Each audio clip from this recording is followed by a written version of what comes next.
अल्लाहु अकबर। अल्लाहुम्मा सल्लि अला मुहम्मदिन व अला आले मुहम्मद। जिस तरह आप हज़रात को मालूम है कि बहुत सारे लोग अल्हम्दुलिल्लाह कमली चैनल पे दुरूद व सलाम जो इज्तिमाई अमल है उसमें शरीक हैं, तो ये एक फ़ितरी जज्बा है कि इंसान जिसका ज़िक्र करता है उसको देखना भी चाहता है। इंसान जिसका ज़िक्र करता है उसको देखना भी चाहता है।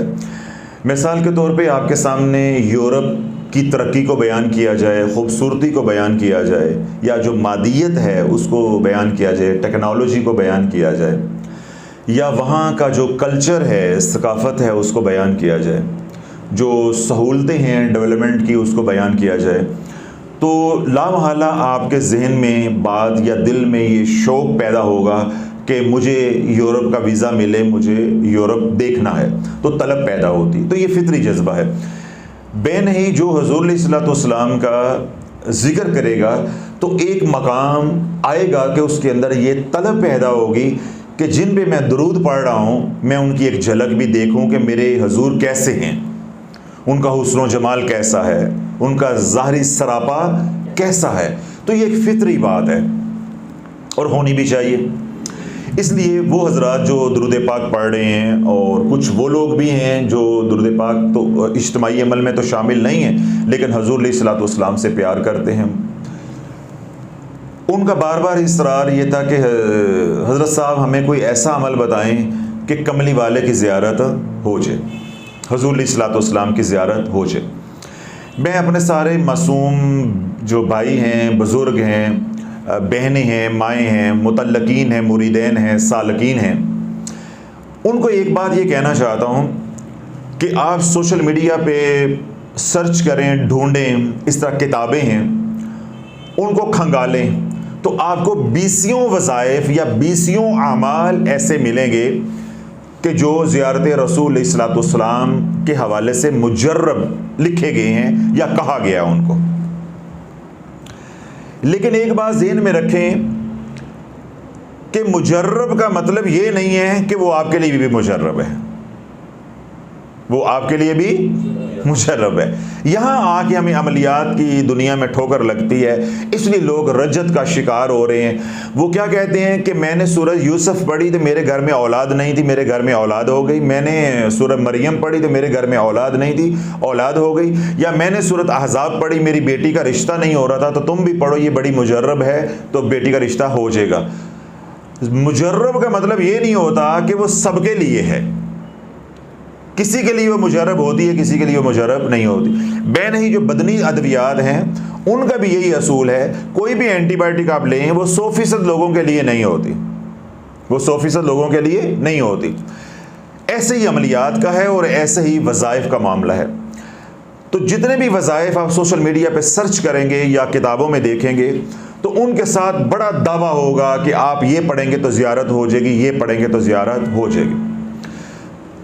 बाकी मामलात के अंदर तो मैं इतना कलाम नहीं कर सकता या मैं कोई राय नहीं दे सकता, लेकिन ये जो हुज़ूर अलैहिस्सलाम की ज़ियारत का मामला है इसमें मैं दो टोक तरीके से ये बात कह सकता हूँ कि अल्लाह वाला दुनिया में वो वजीफ़ा ही नहीं बना जो हुज़ूर की ज़ियारत करवा दे। नहीं बात समझ आई? बाकी मामलात के जो मुजर्रबात हैं उन पे मैं कलाम नहीं करना चाहता, उनमें है कभी हो जाता है कभी नहीं होता, और इम्कान होता है कि हो जाता है, ज़्यादा इम्कान होता है, नाकामी के इम्कानात कम होते हैं। हुज़ूर अलैहिस्सलाम की ज़ियारत के लिए कोई वजीफ़ा नहीं बना। अल्लाह वालों, हम जब ये बोल रहे होते हैं हज़रत साहब कोई वजीफ़ा दे दें जिससे हुज़ूर की ज़ियारत हो जाए, कमली वाले की ज़ियारत हो जाए अलैहिस्सलातु वस्सलाम, या कोई अमल बता दे जिससे हुज़ूर अलैहिस्सलाम की ज़ियारत हो जाए, अल्लाह बोलो इसका क्योंकि इन्हसार अल्लाह के नबी अलैहिस्सलाम के करम पे है, अल्लाह की अता के ऊपर है। मेरे बताए हुए वजीफ़ों के, उम्मती के बताए हुए अमल से हुजूर पाबंद नहीं है कि जो वो करेगा उसको अपना दीदार करवाएंगे, या अल्लाह माज़अल्लाह पाबंद नहीं है कि अपने महबूब का दीदार जो है वो अता फरमाएगा। अल्लाह बोलो ये तो बड़े करम के फ़ैसले हैं, जिस पे करम हो जाए बस। ये करम के फैसले हैं जिस पे करम हो जाए। मैं ऐसे लोगों को भी जानता हूं कि जिनकी दाढ़ी ना मूंछ ना कोई आमाल हैं, लेकिन उनको हजूर का दीदार हुआ। ऐसी खवातीन को भी जानता हूं कि बज़ाहिर उनमें कोई तकवे वाली बात नजर नहीं आती, उनको हजूर सल्लल्लाहु अलैहि वसल्लम का दीदार हुआ। मैं एक ऐसे शख्स को भी जानता हूं जो पिछले 34 साल से मुवाजा शरीफ के सामने नमाज पढ़ रहे हैं, मुवाजा शरीफ के सामने नमाज पढ़ रहे हैं, शेखुल हदीस है, आलिम है, एक बार भी उन्हें हजूर की ज़ियारत नहीं हुई, एक बार भी उन्हें हजूर की ज़ियारत नहीं। मैंने जब उनसे सवाल किया, उन्होंने कहा, कहीं रो पड़े, कहने लगे जी मुझे ये शर्फ हासिल नहीं हुआ। अब ज़ाहिरी गुर्बत में तो कोई कमी नहीं है ना, रहना भी मदीने में और 3 नमाजें भी वो वहाँ पढ़ते हैं और काम भी कोई नहीं है, सारा दिन पढ़ाना भी हजूर का दीन पढ़ाना है, हजूर सल्लल्लाहु अलैहि वसल्लम के दीन की खिदमत जो है वो करनी है, लेकिन उनको ज़ियारत नसीब नहीं। ये उनके फ़ैसले हैं, हजूर सल्लल्लाहु अलैहि वसल्लम का करम है जिस पे हो जाए। लेकिन बुजुर्गान ने अपने जो मुशाहदे और अपने तजर्बे से देखा वो मैं बयान कर रहा हूँ, तो ये बात जहन में रहनी चाहिए। दूसरी बात ये है कि जो अमल मैं बता रहा हूँ उसका इन्हसार या उसका ताल्लुक भी ये है कि आपके अंदर तलब कितनी है, आपके अंदर तलब कितनी है। अल्लाह बोलो, आप भूखे सो जाएं, भूखे सो जाएं, रात को खाना ना खाएं, आपको रात ख्वाब में भी खाना नजर आएगा। किसी शादी हाल में गए हुए हैं, किसी होटल में गए हुए हैं, घर में कुछ पक रहा है तो खा रहे हैं। क्यों? तलब खाने की थी, वो तलब लेके आप सो गए तो आपके लाशोर में जो चीज़ थी वो भी आपको नजर आ रही है।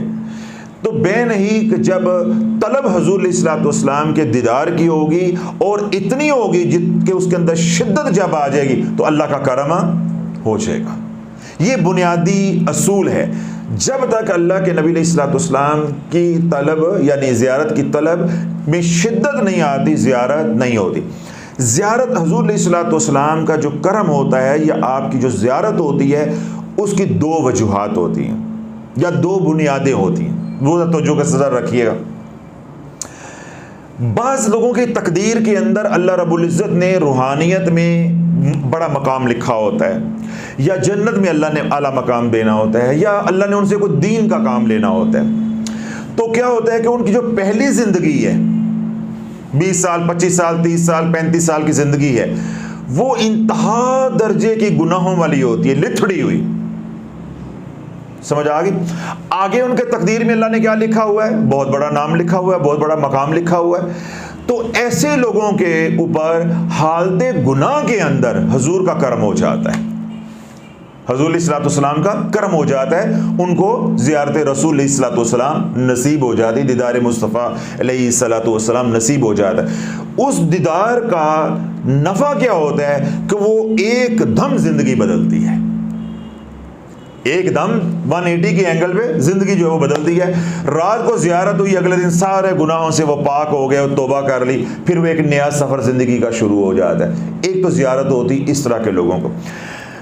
दूसरी ज़ियारत उस तरह के लोगों को होती है जिनके अंदर तलब शौक़ इतना हो जाए कि अब वो हजूर की ज़ियारत के बग़ैर रह नहीं पा रहे, दिन रात नील बह रहे हैं, रो रहे हैं, कुर्रा रहे हैं, हजूर को आवाज़ें दे रहे हैं। तो अल्लाह उनकी तलब, उनकी लगन, उनकी मोहब्बत को देखते हुए अपना करम फरमा देता है, हिजाब हटा के कमली वाले का दीदार करवा देता है। तो अल्लाह ताला दुरूद पाक ऐसी नेमत है कि जब ये इंसान पढ़ता रहता है, हजूर का जिक्र करता रहता है, तो क्या होता है कि हजूर सल्लल्लाहु अलैहि वसल्लम की मोहब्बत बढ़ती जाती है। फिर वो एक दिन वो मकाम आ जाता है कि रब जो है वो इंसान की बेबसी के ऊपर रहम खा जाता है, तो हिजाब हट जाता है और हजूर सल्लल्लाहु अलैहि वसल्लम का करम हो जाता है।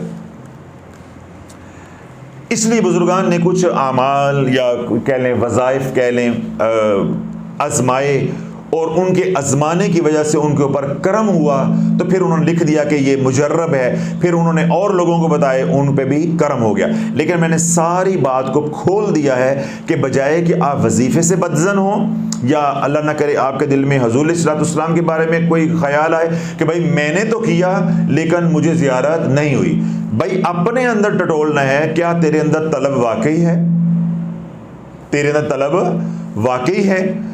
तो तो अपने अंदर तलब किस पैदा करनी, और तलब मैंने बता दिया किससे पैदा होगी, तकवा अख्तियार करने से और कसरत से दरूद सलाम पढ़ने से। एक मुजरब अमल जो है वो मैं बता रहा हूँ जो ज़ियारत रसूल अलैहिस्सलाम के लिए, और बहुत से लोगों ने आजमाया, बहुत से मुत्तकी परहेजगार लोगों ने आजमाया, बहुत से औलिया अल्लाह ने इस अमल को आजमाया और इसको मुजर्रब पाया। इसलिए वही अमल बता रहा हूँ कि दीगर कोई अमाल जो है वो आपको नहीं बता रहा। और ये अमल जो है वली का अमल शेख अब्दुल हक मुहद्दिस दहलवी रहमतुल्लाह अलैह का अमल है, आपसे मंसूब है। आप फरमाते हैं कि जो तालिब ज़ियारत हो, यानी जो चाहता है मुझे दीदार मुस्तफ़ा अलैहिस्सलाम जो है वो नसीब हो जाए, तो ये 7 जुमेरातों का अमल है, यानी शब जुमा का अमल है। दिन होगा जुमेरात का और रात कौन सी होगी, जुमा, जिसको शब जुमा कहते हैं। जिस तरह हमारी महफिल होती है तो उसको शब जुमा कहते हैं। तो यानी ये 7 शब जुमा का अमल है। शब जुमा यानी दिन जुमेरात का, दिन जुमेरात का, रात जुमे की है। आप गुस्ल करें, गुस्ल करके आप खुशबू लगाएं, नया लिबास जो है वो पहने, और जिस कमरे के अंदर आपने अमल करना है उस कमरे को सारा पहले साफ़ कर लें दिन में। और बेडशीट है, कोई कपड़े हैं बदलने वाले, और कोई कारपेट वगैरह गंदा है, ये कमरे में कोई ऐसी चीज़ पड़ी हुई है, तस्वीरें लगी हुई हैं या कोई और मामला ऐसा है तो उसको निकाल दें। अपने कमरे को मुअत्तर करें, धुनी दें, कोई खुशबू है, कोई आज के दौर में इस तरह स्प्रे होते हैं वो इस्तेमाल कर लें, याऊद खुशबू है, जो आपको मुयस्सर है तो वो कमरे को मुअत्तर करें। फिर इशा का वक्त आ जाएगा, नहीं रात जुमे की शुरू हो जाएगी, तो इशा की नमाज से पहले आप गुस्ल करें। गुस्ल करके आप इशा की नमाज पढ़ें साफ़ सुथरे होके, और उसके बाद सोने से पहले यानी इशा की नमाज पढ़ ली है, फिर वहीं बैठे बैठे बड़ी तवज्जो के साथ 1000 मरतबा आप दुरूद पाक पढ़ें। और दुरूद पढ़ना है कौन सा, अल्लाहुम्मा सल्ली अला सय्यिदना मुहम्मदिन नबिय्यिल उम्मी व अला आलिहि व अस्हाबिहि व बारिक व सल्लिम। ये वाला दुरूद पाक पढ़ना है। ये दुरूद पाक बाद नमाज असर जुमे वाले दिन पढ़ने की भी बहुत सी फजीलत अहदीस मुबारक के अंदर आई है। जिसने 80 बार पढ़ा उसके 80 साल के गुनाह माफ़ होंगे, और इस तरह एक हदीस में आता है जिसने 100 बार पढ़ा उसके 80 साल के गुनाह माफ़ हो गए। तो ये बड़ा फजीलत वाला दुरूद पाक है। तो शेख अब्दुल हक मुहद्दिस दहलवी रहमतुल्लाह फरमाते हैं कि जिसने 7 शब जुमा इस दुरूद पाक को 1000 बार एहतमाम के साथ पढ़ा और ज़ियारत रसूल अलैहिस्सलाम की नीयत से पढ़ा, अल्लाहुम्मा सल्ली अला सय्यिदना मुहम्मदिन नबिय्यिल उम्मी व अला आलिहि व अस्हाबिहि व बारिक व सल्लिम। तो जब जिसने ये 7 शब जुमा ये अमल किया तो आप फरमाते हैं कि अमूमी तौर पे जो तजर्बा और मुशाहदा है, अगर तलब सच्ची है तो 3 से 4 जुमेरातें नहीं गुजरती कमली वाले का करम हो जाता है। और अगर पहली जुमेरात, दूसरी जुमेरात या तीसरा शब जुमा, चौथा शब जुमा, 5वां ना हो तो 7 शब जुमा तक इस अमल को करता रहे। अब यहाँ थोड़ी सी बात तवज्जो के साथ सुनिए। इस अमल का ये हरगिज़ मतलब नहीं है कि हफ्ते के बकिया 6 दिन जो हैं वो अल्लाह की नाफरमानी वाले, हुजूर की नाफरमानी वाले, अल्लाह के ज़िक्र से गाफिल रह के, दुरूद पाक से गाफिल रह के गुजार दिए, और जुमे वाली की रात को ज़ियारत के लिए मुसल्ला डा के बह गए। फिर ज़ियारत नहीं होती। पहले क्या है, गुनाहों से तौबा करें, कसरत से दुरूद सलाम पढ़ें, अपने में तलब और शौक़ पैदा करें। और अगर आप समझते हैं कि मैं इतना दुरूद पाक पढ़ के इस मकाम पर आ गया हूँ, मेरी नमाज बन गई है और मैं गुनाहों से बचता हूँ, तो फिर आप इस अमल को जो है वो करें। अब 7 शब जुमा तो आप कितनी बार दुरूद पाक पढ़ेंगे, 1000 बार। 1000 बार दुरूद पाक पढ़ेंगे, उस बाद दुआ करेंगे ज़ियारत के लिए, अल्लाह करम फरमा देगा। उसका मैं तरीका थोड़ा सा इसमें अभी मज़ीद वजाहत करता हूँ। लेकिन इसका ये मतलब नहीं है कि बकिया सारा हफ्ता जो है वो दुरूद पाक से गाफिल रहना है। बकिया दिनों में भी यही दुरूद पाक 1000 मरतबा पढ़ते रहना है, लेकिन वो तोड़ के आप पढ़ सकते हैं। हर नमाज के बाद 100 मरतबा, 200 मरतबा, कुछ बच गया वो रात को पढ़ के 1000 मुकम्मल कर लिया। समझ आ गई। लेकिन जिस दिन ज़ियारत के लिए बैठेंगे तो फिर एक ही नशिस्त के अंदर ये वाला दुरूद पाक पढ़ेंगे। अब मुकम्मल तरीका जो मुख्तसर करके आप सुन लें। कमरे को पहले दिन के वक्त में साफ़ कर लें जिसमें आपने ज़ियारत रसूल अलैहिस्सलाम का अमल करना है। बेडशीट आपकी नई होनी चाहिए। आपका जयनमाज धुलने वाला है, टोपी धुलने वाली है, वो धो लें। नई लेनी है तो नई ले लें। कमरे में धुनी दें। कमरे में बच्चों, छोटे मासूम बच्चों का जो पेशाब करने वाले बच्चे होते हैं उनका आना जाना वो नहीं होना चाहिए। अब आपने मगरिब की नमाज के बाद गुस्ल कर लिया, या आप इशा की नमाज, किसा ख़वातीन हैं वो घर में लेट पढ़ती हैं, तो आप वो जिस वक्त भी वो करना चाहें, अगर वो गुस्ल जो है औरतों का मसला होता है बाल सूखने का, तो वो असर के बाद गुस्ल कर सकती हैं ताकि उस वक्त तक बाल जो है वो रात को सूख चुके हों। मर्द हैं उनके लिए कोई मसला नहीं है, वो मगरिब और ईशा के दरमियान में गुस्ल कर लें।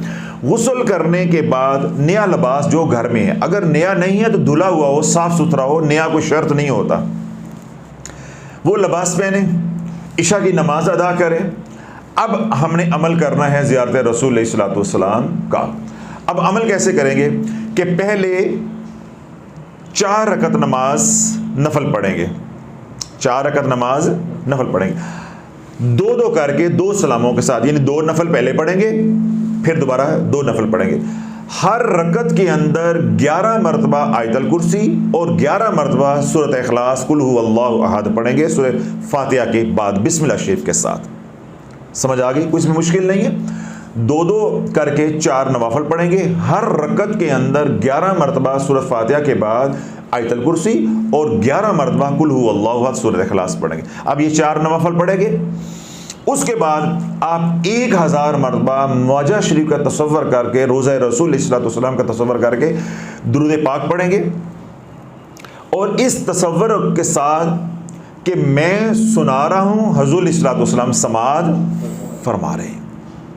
जब ये तख़य्युल, ये तसव्वुर जितना तगड़ा होता जाएगा, कवी होता जाएगा, उतने ही इम्कानात हैं कि हिजाबात उठते जाएंगे और करम हो जाएगा। और ये भी इम्कान है कि दुरूद पाक पढ़ने के दौरान ही करम हो जाए, दुरूद पाक पढ़ने के दौरान ही करम हो जाए, सोने से पहले ही करम हो जाए।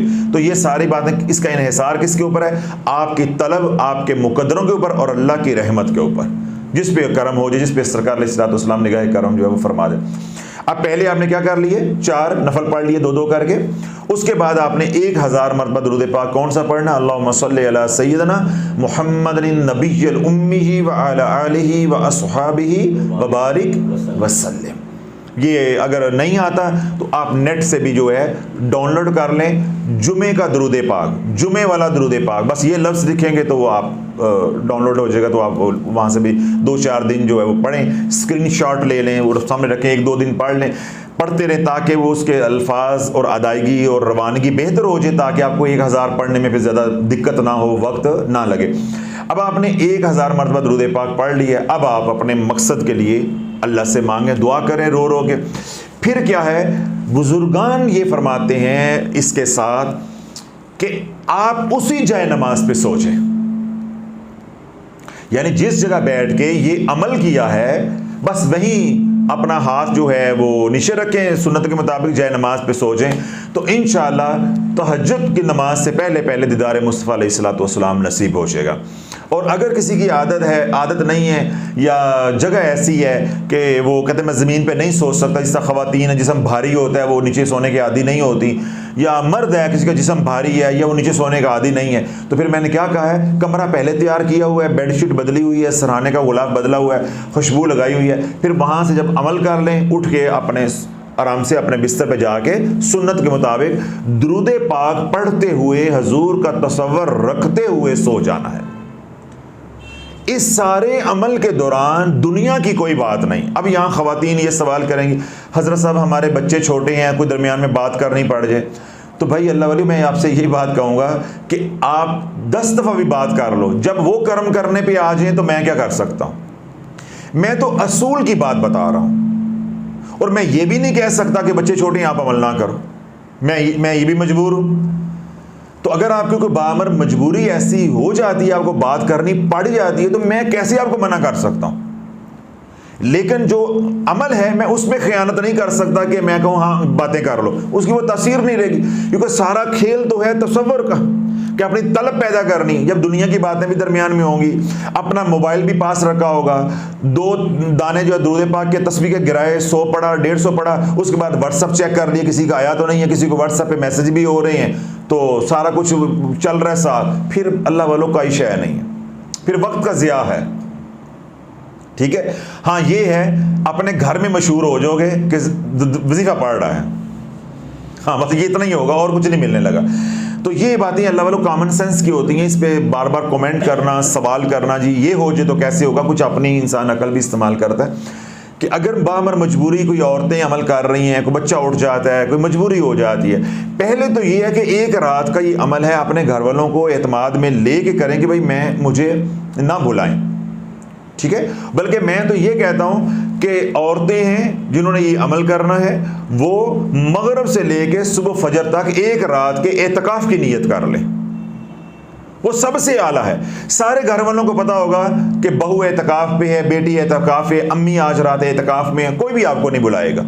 वो आपको आपके वक्त पे खाना जो है वो आपको मगरिब के वक्त दे देंगे।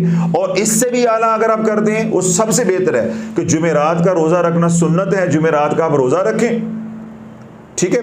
और रोज़ा अफ्तार करके पानी की एक बोतल लें और आराम से कमरे में दाखिल हो जाए एतकाफ। सारे घर में अब आपको ना खाने की ज़रूरत है ना पीने के लिए पानी आपके पास मौजूद है। अगर चाय की ज़रूरत है तो आप घर वालों को पहले बता दें, भाई इतने बजे मुझे एक कप चाय का अंदर पकड़ा देना। वो हल्का सा नोक करेंगे, वो आपको एक कप चाय का दे देंगे, ख़त्म। ये सबसे आसान तरीका है। ये इसके मैंने हल बता दिया, हालांकि ये बातें इसमें शामिल नहीं थी, लेकिन मैंने सिर्फ मैसेजेस कमेंट से बचने के लिए तो मैंने खुद बता दी है कि भाई ये आप इस तरफ इसको हैंडल कर सकते हैं। इस तरह मर्द हजरात हैं तो वो भी अपने घर वालों को बताएं, भाई मैं वजीफ़ा कर रहा हूँ, किसी ने अंदर नहीं आना। और अगर आपके इस तरह के हालात हैं, छोटे बिल्कुल बच्चे हैं, तो फिर आप खुला दुरूद पाक पढ़ें। मेरा कमली वाला वजीफ़ों का पाबंद नहीं है, या अल्लाह माफ़ करे मोहताज नहीं है, वो कर्म करने पे आए। तो मैंने तो पहले कहा है कि जिन्होंने कभी नमाज नहीं पढ़ी उन पे भी कर्म हो जाता है, ठीक है। ये तो एक तरीका है, तदबीर है, एक सबील है, कि कोशिश है कि कर्म हो जाए। तो अब क्या होगा कि जब आपने अमल कर लिया, 4 रकअत नमाज नफल पढ़ ली 2-2 करके, पहले हर रकत के अंदर 11 मरतबा आयतल कुर्सी, 11 मरतबा सूरत इखलास, उसके बाद 1000 मरतबा दुरूद पाक, अल्लाहुम्मा सल्ली अला सय्यिदना मुहम्मद नबिय्युल उम्मी व अला आलिहि व अस्हाबिहि व बारिक वसल्लिम। और उसके बाद क्या करेंगे, ज़ियारत रसूल सल्लल्लाहु अलैहि वसल्लम के लिए रब की बारगाह में तरला करेंगे, दुआ करेंगे। फिर किसी से बात किए बगैर उसी तरह दुरूद पाक पढ़ते हुए उसी जय नमाज पे सो जाएं। अगर ज़मीन पे सोने के आदी नहीं है तो अपने बिस्तर पे आके सो जाएं। तो ये इस अमल को 7 शब जुमा जारी रखना है। दोबारा दोहरा दूं, शब जुमा से मुराद क्या है, जुमे रात का दिन होगा, रात जुमे की जो आती है उस रात को ये अमल करना है और 7 शब जुमा करना है। अगर ज़ियारत पहले दिन ही हो जाती है तो फिर मज़ीद की ज़रूरत नहीं है। ज़ियारत तीसरी रात को हो जाती है, 5वीं रात को हो जाती है, ये ज़ियारत करने वाले पे और ज़ियारत करवाने वालों का मामला है। लेकिन जो दरमियान के हफ्ते के बकिया दिन हैं उनमें भी यही दुरूद पाक चलते फिरते घर में 1000 मरतबा है पढ़ना रोज़ाना। उसको 2 हिस्सों में तकसीम कर लें, 3 हिस्सों में तकसीम कर ले, 4 हिस्सों में तकसीम कर ले, जिस तरह भी आसानी है। आम दिनों में भी ये दुरूद पाक 1000 मरतबा रोज़ाना पढ़ना है और शब जुमा को ये महज ज़ियारत रसूल सल्लल्लाहु अलैहि वसल्लम की नीयत करके एक ही नशिस्त के अंदर पढ़ना है। इंशाअल्लाह अज़ीज़ ये अमल मैंने पहले भी आपको बात कही, इतना मुजरब है कि हज़ारों नहीं लाखों लोगों ने इस अमल को आजमाया है और वो ज़ियारत रसूल सल्लल्लाहु अलैहि वसल्लम से फैज़याब हुए हैं। अल्लाह रब्बुल इज़्ज़त मुझे भी आपको भी इस अमल की तौफ़ीक़ अता फरमाए और जहाँ तक ये आवाज़ जाए अल्लाह रब्बुल इज़्ज़त सबको अमल की तौफ़ीक़ अता फरमाए। इसी बहाने अल्लाह वालों उम्मत के अंदर कमली वाले का प्यार पैदा होगा। आपको भी इस अमल की इजाज़त है, जो सोशल मीडिया पे सुने उन्हें भी इजाज़त है।